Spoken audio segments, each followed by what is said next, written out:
Welcome to the world of daily life stories. Don't forget to like and subscribe so you don't miss new stories. Enjoy listening. The sunlight filtered gently through the lace curtains, painting golden streaks on the floorboards of Leonard's living room. At 79, Leonard Reynolds had grown accustomed to the slow rhythm of his days. The house, though quieter since the passing of his wife, was still alive with memories etched into its walls, the faint scuff marks from Jerome's childhood toys, the worn armchair where Leonard had spent countless evenings reading, and the grandfather clock that ticked in unison with his heartbeat. This morning, however, felt different. There was an unspoken tension in the air that Leonard couldn't quite place.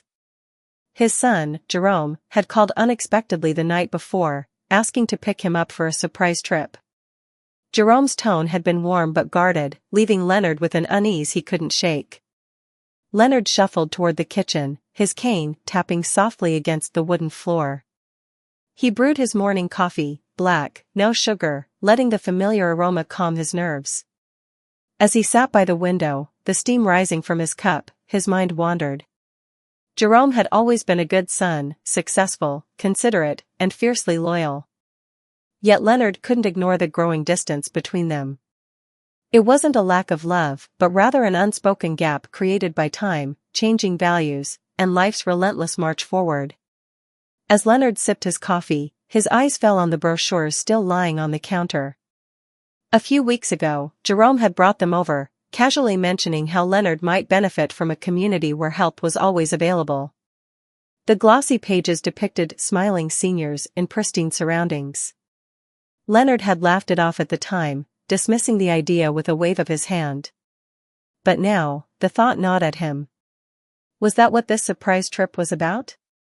The sound of tires crunching on gravel jolted him from his thoughts. Leonard peered out the window to see Jerome's sleek black SUV pulling into the driveway. With a deep breath, he grabbed his coat and cane, pausing for a moment by the front door. His hand lingered on the doorknob as he glanced around the house. This was more than just a house, it was a sanctuary, a testament to a life well lived. Leaving it, even temporarily, filled him with a quiet dread. "Morning, Dad." Jerome greeted him with a wide smile as Leonard opened the door. "Morning," Leonard replied gruffly, his eyes narrowing slightly as he studied his son. Jerome was as impeccably dressed as ever, his tailored blazer and polished shoes a stark contrast to Leonard's worn cardigan and scuffed loafers. Despite his apprehension, Leonard couldn't help but feel a swell of pride.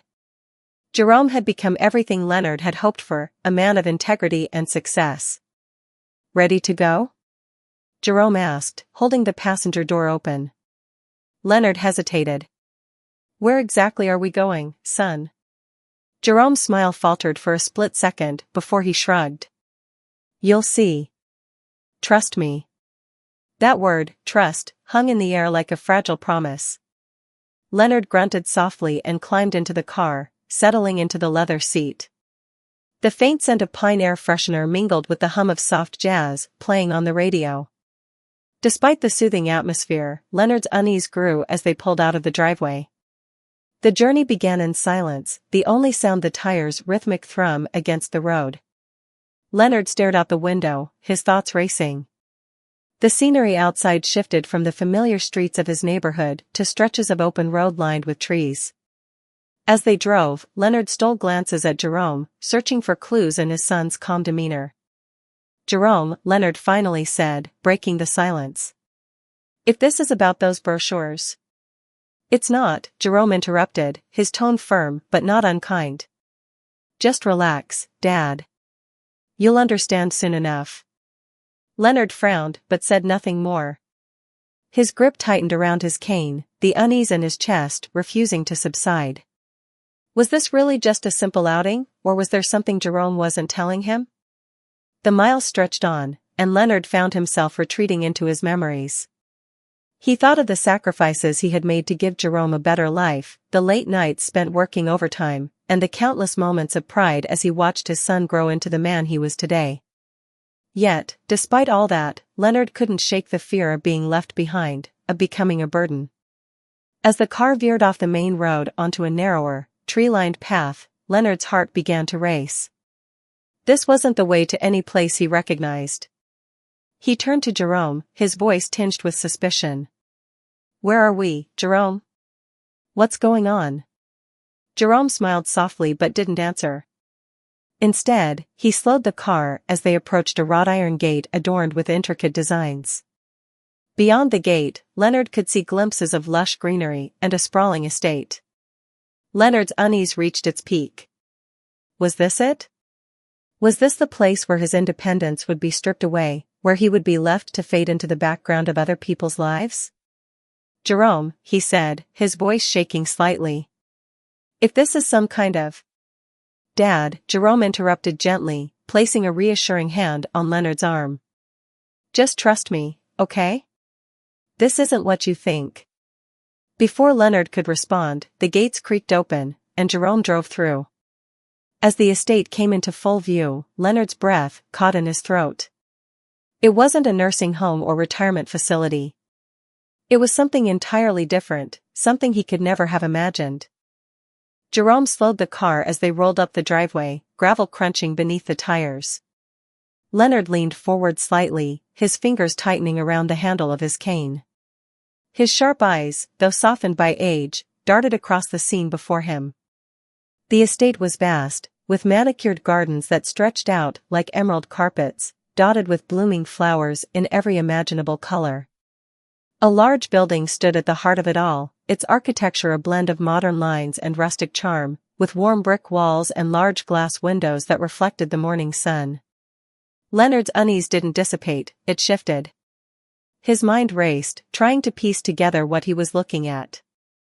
This wasn't a retirement home, at least not the kind he'd seen in those brochures. This was something different, something he couldn't quite place. Jerome parked the car near the entrance, where a stone fountain burbled cheerfully in the center of a circular drive. He turned off the engine and turned to Leonard with a smile that seemed both excited and nervous. "All right, Dad. We're here." Leonard didn't move. His grip on the cane was firm, his jaw set. "And where exactly is here, Jerome?" Jerome hesitated, his hand resting on the steering wheel. "I'll explain inside. Come on. You'll want to see this for yourself." With a heavy sigh, Leonard pushed open the car door and stepped out. The cool morning air carried the faint scent of lavender from the gardens. Jerome came around to his side, offering an arm for support, but Leonard waved him off. He wasn't ready to surrender to the frailty his son seemed to expect. Straightening his back as much as he could, Leonard walked with deliberate steps toward the building. The entrance doors opened as they approached, revealing a young woman with a warm smile. She was dressed smartly, her demeanor professional yet friendly. "Mr. Reynolds," she said, addressing Jerome. "And you must be Mr. Leonard Reynolds. It's an honor to meet you." Leonard blinked, taken aback. "An honor?" he repeated, his voice laced with skepticism. "I wasn't aware I was meeting royalty today." The woman chuckled softly. "Not royalty, sir, but someone very special, nonetheless. Please, follow me. We have everything ready." "Ready for what?" Leonard muttered, casting a sideways glance at Jerome. His son only smiled and gestured for him to follow. The inside of the building was just as impressive as the outside. High ceilings gave the space an airy feel, and sunlight poured in through large windows. The walls were adorned with framed photographs, black and white images of workers in fields, families gathered for celebrations, and landscapes that Leonard immediately recognized. His brow furrowed as he stepped closer to one of the photos, his cane tapping softly on the polished floor. That's the Old Town Mill," Leonard said, pointing at the image. "It's gone now, burned down years ago." "That's right," the woman said, nodding. "But its legacy lives on. Please, come this way." They walked through a wide hallway that opened into a large room filled with people. Some were chatting in groups, their laughter echoing warmly. Others were engrossed in activities, painting, writing, or tending to small potted plants on tables. The atmosphere was vibrant, alive, and completely unexpected.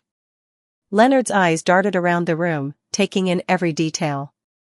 The people were of varying ages, not just seniors, but younger individuals too. There was an energy here, a sense of purpose that was palpable. It was nothing like the sterile, lifeless environments he had feared. This, the woman said, turning to face Leonard with a smile, is the Reynolds Legacy Center. Leonard blinked, stunned. The what? Jerome stepped forward, his hands in his pockets, his expression both proud and slightly sheepish. It's named after you, Dad. Leonard's mouth opened, but no words came out. He looked at Jerome, then at the woman, then back at the room full of people. What are you talking about? He finally managed to say. Jerome placed a hand on his father's shoulder. Dad, this is a community center. I've been working on it for the past 2 years. It's a place where people of all ages can come together to learn, grow, and share their talents. We have classes, workshops, and programs for everyone, from kids to seniors. And it's all built around the values you taught me. Leonard stared at him, still struggling to process what he was hearing. The values I taught you? Jerome, I don't understand. Jerome smiled. Hard work, integrity, kindness, the importance of community. Everything you stood for, everything you spent your life building, this center is a way to honor that. It's a place where people can come to feel connected, to find purpose, just like you always believed in. Leonard shook his head slowly, his voice barely a whisper. But why name it after me? Jerome's eyes softened. Because you deserve it, Dad. You spent your entire life giving to others, whether it was helping a neighbor fix their roof or teaching me the value of honesty and perseverance. This is my way of saying thank you. And it's not just me, everyone here knows about you. They've heard your story, your lessons. You've inspired them, even if you didn't realize it. The weight of Jerome's words hit Leonard like a tidal wave. He felt his knees weaken, and he leaned more heavily on his cane. The room seemed to blur for a moment as his mind raced through a lifetime of memories, struggles, sacrifices, joys, and triumphs. He had never sought recognition, never imagined that his quiet efforts could leave such a mark. Jerome guided him to a chair, sensing his father needed a moment to process. Leonard sat down, his hands trembling slightly as he looked around the room again. The faces of the people here, young and old, were filled with hope and purpose. It was a reflection of everything he had ever wanted for his own life, for Jerome's life, for the world. The woman from earlier returned, holding a small plaque. She handed it to Leonard with a warm smile. We wanted you to have this, Mr. Reynolds. It's a token of our gratitude. Leonard took the plaque, his hand still unsteady. The inscription read, The Reynolds Legacy Center. In honor of Leonard Reynolds. For a lifetime of dedication, integrity, and community spirit. Tears welled up in Leonard's eyes as he read the words. He swallowed hard, his voice breaking as he spoke. I don't know what to say. You don't have to say anything, Dad, Jerome said, kneeling beside him. Just know that everything here is because of you. This is your legacy. Leonard looked at his son, then back at the plaque, then at the room full of people. For the first time in a long time, he felt something he hadn't allowed himself to feel, pride, not just in Jerome, but in himself. He had spent so many years worrying about being forgotten, about losing his independence, about becoming irrelevant. But here, in this place, he saw proof that his life had mattered, that his efforts had ripple effects he could never have imagined. He wiped at his eyes, a shaky laugh escaping his lips. You always were full of surprises, Jerome. Jerome grinned. I learned from the best. For the rest of the day, Leonard toured the center, meeting the people who had been touched by his values and teachings, even indirectly. He saw children learning woodworking in a workshop reminiscent of his old toolshed, seniors swapping stories in a cozy reading corner, and young adults attending career guidance sessions. Everywhere he looked, he saw pieces of himself, his influence, his legacy. As the sun began to set, casting a warm glow over the gardens, Leonard stood with Jerome by the fountain. For the first time in years, he felt a profound sense of peace. His fears of abandonment, of being left behind, had been replaced by a deep understanding that he was not alone, that he had left a mark on the world far greater than he had ever realized. "Thank you, son," Leonard said quietly, his voice thick with emotion. "For this, for everything." Jerome placed a hand on his father's shoulder, his own eyes glistening. "You've earned it, Dad. Every bit of it." And as the fountain bubbled behind them and the laughter of the community filled the air, Leonard allowed himself to smile, fully, freely, and with the kind of joy that only comes from knowing you've lived a life that truly mattered. As the days passed, Leonard found himself adjusting to the rhythm of the Reynolds Legacy Center in ways he hadn't anticipated. What began as an overwhelming whirlwind of emotions had slowly transformed into a profound sense of belonging. Leonard wasn't just a passive observer here, he was part of something much larger than himself. One morning, Leonard woke earlier than usual, his body energized in a way he hadn't felt in years. The sunlight peeked through the curtains in his temporary room at the center, casting a warm glow over the modest furnishings. A small desk in the corner held a notebook and pen Jerome had left for him, encouraging him to jot down his thoughts. At first, Leonard had scoffed at the idea, dismissing it as a task for younger, more ambitious men. But now, the blank pages seemed to call to him. He dressed slowly, choosing his favorite cardigan and his best walking shoes. As he walked down the hall toward the dining area, his cane tapped a steady rhythm on the polished wood floor.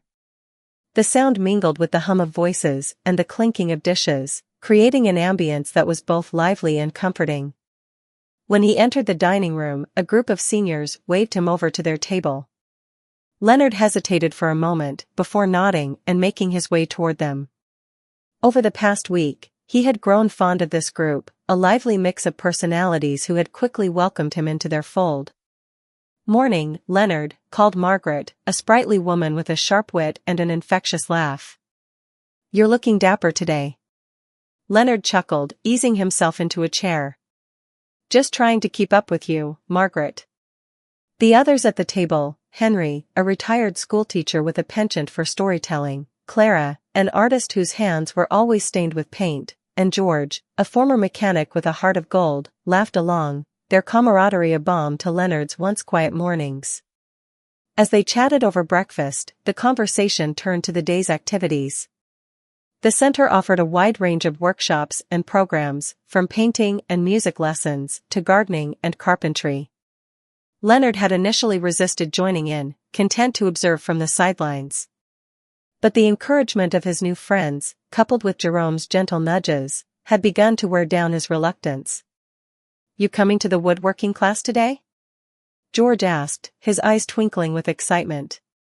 "We're building birdhouses. Thought it might be up your alley." Leonard hesitated, his mind flashing back to the countless hours he'd spent in his own toolshed, crafting furniture and fixing household items. It had been years since he'd picked up a hammer, but the idea sparked a flicker of interest. "Maybe," he said noncommittally, though the thought lingered in his mind long after breakfast. As the group dispersed, Leonard found himself wandering toward the workshop. The space was filled with the smell of sawdust and varnish, and the sound of hammers and saws echoed through the room. A group of participants, both young and old, were gathered around workbenches, their hands busy shaping pieces of wood into birdhouses. "Leonard!" George called, waving him over. "Come on, we saved you a spot." Despite his initial hesitation, Leonard found himself walking toward the workbench. George handed him a piece of wood and a set of tools, his smile encouraging. Leonard took a deep breath and picked up the hammer, his movements tentative at first but growing steadier with each swing. The sensation of working with his hands again was both familiar and exhilarating, a reminder of a part of himself he had nearly forgotten. As the hours passed, Leonard lost himself in the task. He measured, sawed, and nailed with a precision that surprised even himself. The birdhouse he crafted was simple but sturdy, a testament to skills honed over a lifetime. When he finally set down his tools, a wave of pride washed over him. "That's a fine birdhouse," George said, clapping Leonard on the back. "You've still got it, my friend." Leonard smiled, his chest swelling with a sense of accomplishment he hadn't felt in years. Guess I do. The rest of the day passed in a blur of activity. Leonard joined a storytelling session, where he shared tales of his youth and listened to others recount their own journeys. He spent time in the garden, tending to a patch of tomatoes alongside a group of children who peppered him with questions about planting and growing. By the time evening rolled around, Leonard was pleasantly exhausted, his heart full in a way he hadn't thought possible. As he returned to his room, Leonard noticed the notebook on the desk once again. This time, he didn't hesitate. He sat down, opened the cover, and began to write. The words flowed easily, spilling onto the pages like water from a broken dam. He wrote about his day, about the birdhouse he'd built, and about the joy of connecting with others. He wrote about his fears, of aging, of being forgotten, of losing himself, and how those fears had begun to dissipate in the light of this new chapter in his life. By the time Leonard set down his pen, the notebook was filled with pages of thoughts and reflections. He leaned back in his chair, a deep sense of peace settling over him. For the first time in years, he felt truly alive, not just existing but living, with purpose and connection. The days turned into weeks, and Leonard continued to immerse himself in the life of the center. He became a regular fixture in the woodworking class, his creations growing more elaborate with each project.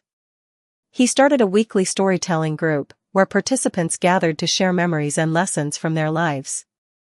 He even volunteered to help with the center's garden, his green thumb proving as skilled as his carpentry. But it wasn't just the activities that brought Leonard joy, it was the people. The relationships he built with the center's participants were deep and meaningful, each one a reminder of the power of human connection. He found himself laughing more, smiling more, and waking up each day with a renewed sense of purpose. One evening, as Leonard sat in the garden watching the sun set, Jerome joined him, carrying 2 cups of tea. He handed one to his father and sat down beside him, the silence between them comfortable and companionable. "You've been busy," Jerome said, a hint of amusement in his voice. Leonard chuckled. "Didn't think I'd be, but it turns out I had a lot more left in me than I thought." "I knew you did," Jerome said softly. "I always knew." Leonard turned to look at his son, his eyes filled with gratitude. "You were right, Jerome. About all of this. I didn't think I needed it, but I did. More than I ever realized." Jerome smiled, his eyes glistening in the fading light. "I'm just glad you're happy, Dad. That's all I ever wanted." As the last rays of sunlight dipped below the horizon, Leonard felt a profound sense of contentment wash over him. For so long, he had feared the passage of time, the loss of independence, and the fading of his relevance. But here, in this place built on the values he had lived by, he found a new chapter of his life waiting to be written, a chapter filled with purpose, connection, and the realization that his legacy was not something he left behind, but something he carried forward every single day. As the weeks unfolded, Leonard's involvement in the Reynolds Legacy Center deepened, weaving him into the fabric of the community in ways he hadn't anticipated. Each day brought new challenges and joys, each one a reminder that his life was far from over. The birdhouses he had started building during his first week had become more elaborate, each project pushing his creativity and rekindling his confidence. But more than the physical tasks, Leonard found himself drawn to the stories, those of others and his own. One crisp autumn morning, Leonard stood in the garden with a group of children gathered around him. Their eyes sparkled with curiosity as they watched him carefully plant seeds in the soft earth. The garden had become a sanctuary for Leonard, a place where he could lose himself in the rhythm of planting, tending, and nurturing. Today, however, the garden was alive with chatter, the children eagerly learning under Leonard's watchful guidance. "This, kids," Leonard began, holding up a small packet of seeds, "is the start of something magical. You put these tiny things in the ground, and with a little care, they grow into something you can hold, eat, or share." One of the younger boys, a freckle-faced child named Danny, raised his hand. "But what if it doesn't grow?" he asked, his voice tinged with worry. Leonard smiled, his weathered face softening. "Sometimes, things don't go as planned, Danny. But that doesn't mean you stop trying. You plant another seed, and another, until something takes root. That's the beauty of it, life always finds a way. The children nodded, their small hands eagerly reaching for seeds to plant in the freshly tilled soil. Leonard watched them with a sense of pride, their enthusiasm a reminder of his own youthful curiosity. As they worked, he shared stories from his childhood, tales of the garden he had once tended with his father, long before the world had grown so complicated. By the time they finished, the garden bed was a patchwork of tiny mounds, each one a promise of growth and renewal. Leonard leaned on his cane, his joints aching, but his heart full. The children waved goodbye, their laughter echoing through the air as they ran off to their next activity. As the sun climbed higher, Leonard made his way inside, where Margaret and Clara were waiting for him in the lounge. They had started meeting regularly to discuss plans for the storytelling group Leonard had begun hosting. What had started as a casual gathering had grown into one of the center's most popular activities, drawing participants from all walks of life. "Leonard," Margaret said as he approached, her voice tinged with excitement. "We've had a fantastic idea." "Oh?" Leonard replied, lowering himself into a chair. "Let's hear it, then." Clara leaned forward, her hands clasped together.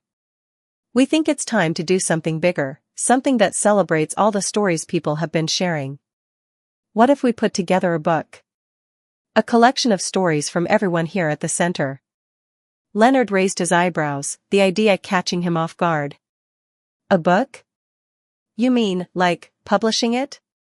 "Exactly," Margaret said, clapping her hands. "We've all got stories worth telling, and this way, we can share them with more people. Imagine the impact it could have." Leonard rubbed his chin, considering the proposal.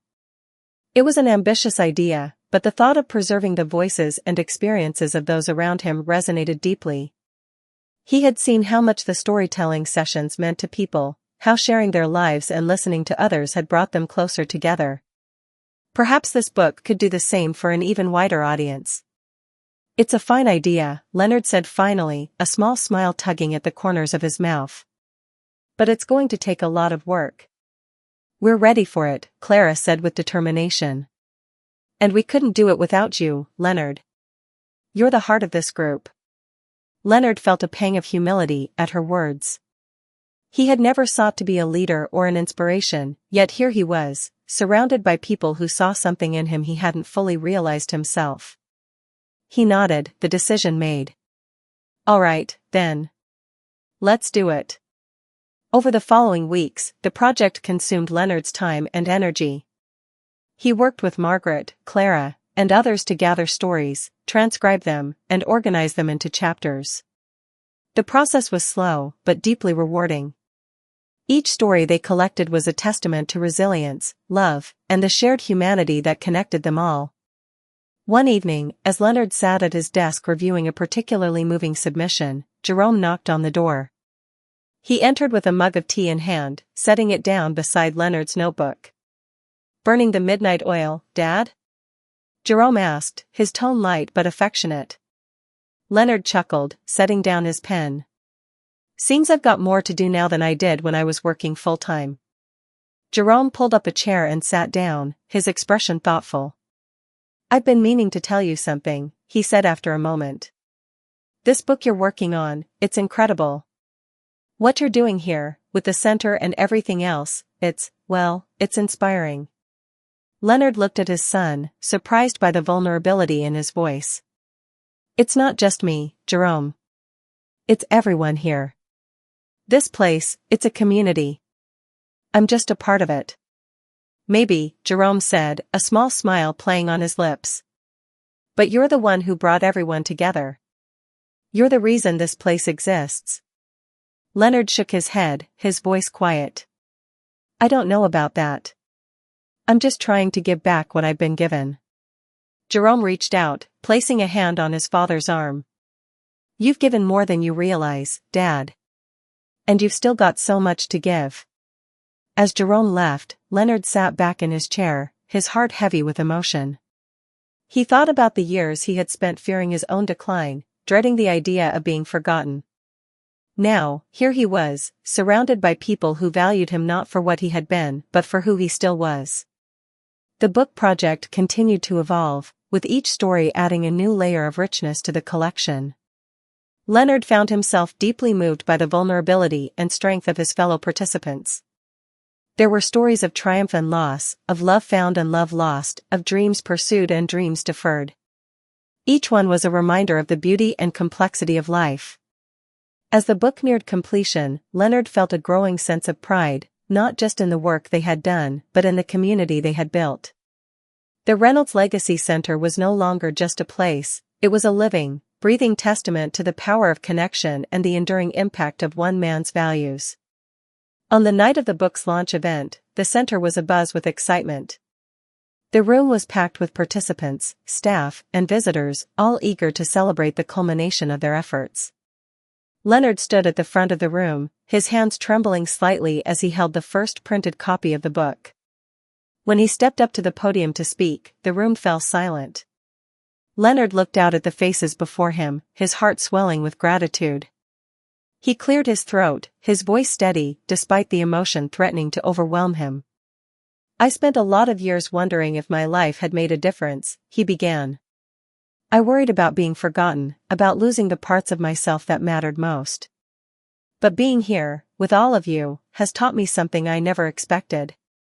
It's not about what we leave behind, it's about the connections we make while we're here. It's about the people we touch and the love we share." The room erupted into applause, and as Leonard stepped down from the podium, he felt a profound sense of fulfillment.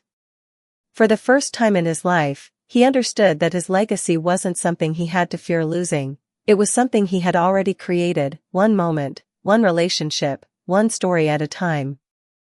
The launch of the book marked a transformative moment not just for Leonard, but for everyone at the Reynolds Legacy Center. In the days that followed, the center buzzed with new energy. Copies of the book were distributed far and wide, drawing attention from local media, community leaders, and even schools interested in teaching its stories as part of character-building programs.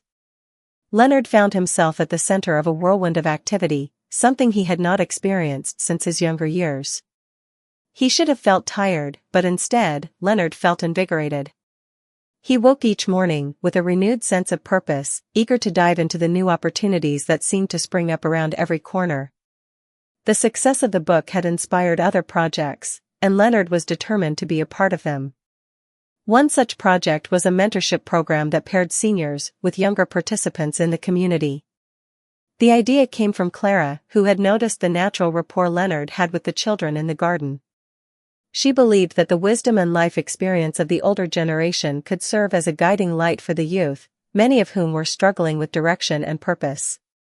When Clara first proposed the idea, Leonard hesitated. He wasn't sure he had the patience or the insight to mentor anyone. But Clara's insistence, coupled with Jerome's quiet encouragement, convinced him to give it a try. And so, one crisp morning, Leonard found himself sitting at a table in the center's library, waiting to meet his first mentee. The door opened, and a lanky teenage boy with shaggy hair and a sullen expression shuffled in. He was wearing a hoodie that looked 2 sizes too big and had his hands stuffed deep in its pockets. The boy slouched into the chair across from Leonard, barely making eye contact. "You must be Ethan," Leonard said, offering a smile. "I'm Leonard." The boy nodded but said nothing, his gaze fixed on the table. Leonard studied him for a moment, his own awkwardness in this situation mirroring the boy's. He cleared his throat. "All right, Ethan. How about we start with something simple? Tell me about yourself." Ethan shrugged. "Not much to tell." Leonard leaned back in his chair, tapping his fingers lightly on the table. "Well, let me tell you about me, then. When I was your age, I thought I knew everything. Turns out, I didn't know much at all. Life has a funny way of teaching you that." Ethan glanced up, curiosity flickering in his eyes. "Like what?" "Like how to handle failure," Leonard said. "When I was 17, I tried to build a treehouse for my little brother. It was a disaster.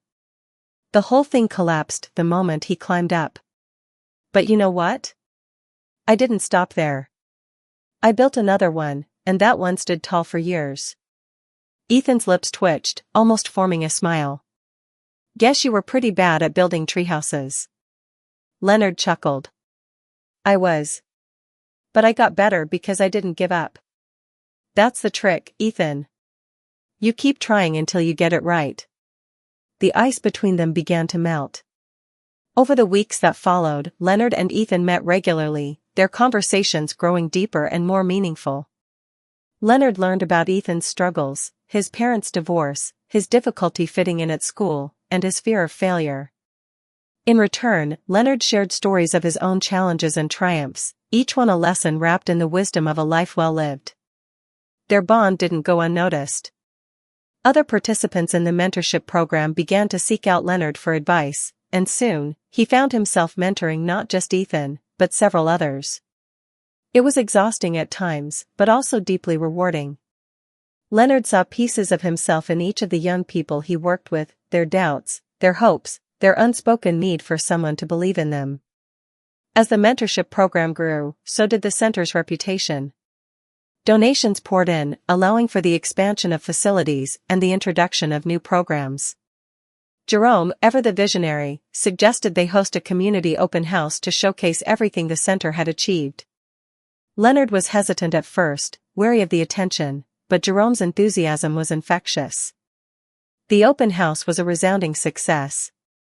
Families, local leaders, and even reporters filled the center, exploring the workshops, meeting participants, and hearing first-hand accounts of the impact the center had made.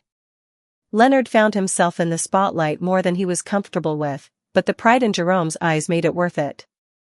As the evening wound down, Leonard stood in the garden, looking out over the rows of vegetables and flowers that had flourished under his care. The air was cool, carrying the scent of freshly turned earth and blooming lavender. He heard footsteps behind him and turned to see Jerome approaching. Quite the event, Jerome said, slipping his hands into his pockets. Leonard nodded, his gaze returning to the garden. It's something, isn't it? All of this. It is, Jerome agreed. He hesitated for a moment before continuing. You know, Dad, I never really told you what inspired me to start this center. Leonard turned to him, curiosity piqued. I always assumed it was your big ideas and that business degree of yours. Jerome laughed softly. Not exactly. It was you. Leonard frowned. Me? Jerome nodded, his expression earnest. When Mom passed, I watched you hold everything together. You kept working, kept helping neighbors, kept showing up for me, even when I know you were grieving. You taught me that community matters, that helping others isn't just the right thing to do, it's what gives life meaning. This center was my way of taking what you taught me and sharing it with others. Leonard was silent for a long moment, his throat tightening with emotion. When he finally spoke, his voice was soft but steady. I didn't do anything special, Jerome. I just did what needed to be done. And that, Jerome said, is exactly why it's special. As they stood together, the garden bathed in the soft glow of twilight, Leonard felt a deep sense of fulfillment. For so long, he had worried about his place in the world, about whether his life had mattered. But here, surrounded by the fruits of his labor and the love of his son, he realized that his legacy was not something he had to build, it was something he had lived every day. The next morning, Leonard returned to the garden early, the air still cool with the promise of a new day.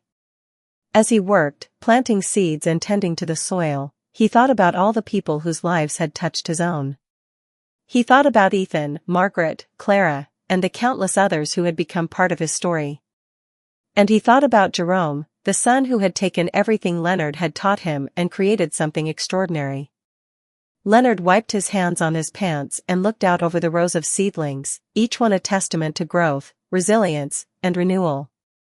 In that moment, he felt not just content but profoundly grateful, for his life, for his community, and for the realization that his journey was far from over. As the sun rose higher, casting its warm light over the garden, Leonard picked up his cane and turned toward the center. There was work to be done, stories to tell, and lives to touch. And Leonard, at 79, was ready to embrace every moment of it.